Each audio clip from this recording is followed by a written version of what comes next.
आयरा का दिल तेजी से धड़क रहा था। क्या वह अपने भाई को बचाने के लिए खुद को इस श्रापित गुफा का हिस्सा बना लेगी?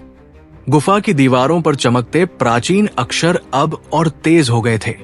हवा में एक भारीपन था, जैसे कोई अदृश्य शक्ति फैसला सुनाने के लिए तैयार हो। रियान ने फिर से कहा, आयरा, तुम ये मत करना। तुम इस श्राप को नहीं समझती। लेकिन आयरा की आंखों में एक अलग ही दृढ़ता थी। अगर तुम्हें इस श्राप से मुक्ति मिल सकती है तो मैं अपनी जिंदगी कुर्बान करने को तैयार हूं। गुफा के भीतर अचानक हलचल मच गई। दीवारों पर बनी आकृतियां मानो हिलने लगी। जमीन पर एक चमकता हुआ घेरा उभर आया और उसमें 2 स्थान दिखाई देने लगे। एक जहां रियान खड़ा था और दूसरा जहां आयरा को खड़ा होना था। एक गूंजती हुई आवाज हवा में तैर गई। एक स्थान छोड़ने के लिए दूसरे को उसकी जगह लेनी होगी, लेकिन याद रहे, एक बार निर्णय लेने के बाद उसे बदला नहीं जा सकता। आयरा ने बिना हिचकिचाए कदम आगे बढ़ाया और उस स्थान पर खड़ी हो गई जहां उसे बलिदान देना था। रियान ने उसे रोकने की कोशिश की, लेकिन एक अदृश्य शक्ति ने उसे जकड़ लिया। नहीं, आयरा मत करो। आयरा ने मुस्कुराकर कहा, अब तुम आजाद हो भैया। जैसे ही उसने अपनी आंखें बंद की, चारों ओर रोशनी फैल गई। तेज हवा का झोंका आया और पूरा पहाड़ गूंज उठा। लेकिन फिर कुछ अजीब हुआ। रोशनी शांत होते ही आयरा ने आंखें खोली। उसने अपने हाथ देखे, वो वैसी की वैसी थी। ये कैसे संभव है? रियान का पंख सिकुड़ने लगा और उसकी चमकती हुई रोशनी बंद हो गई।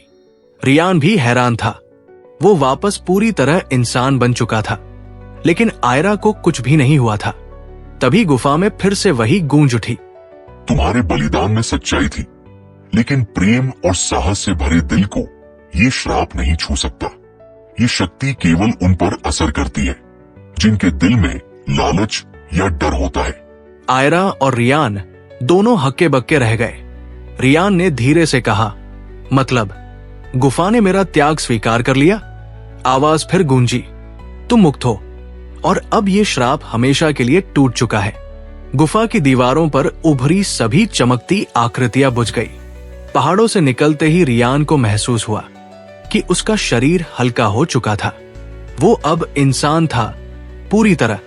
आयरा और रियान जब गांव वापस पहुंचे तो सबने उन्हें देखकर आश्चर्य से भर गए। बुजुर्गों ने कहा, ये कैसे संभव है?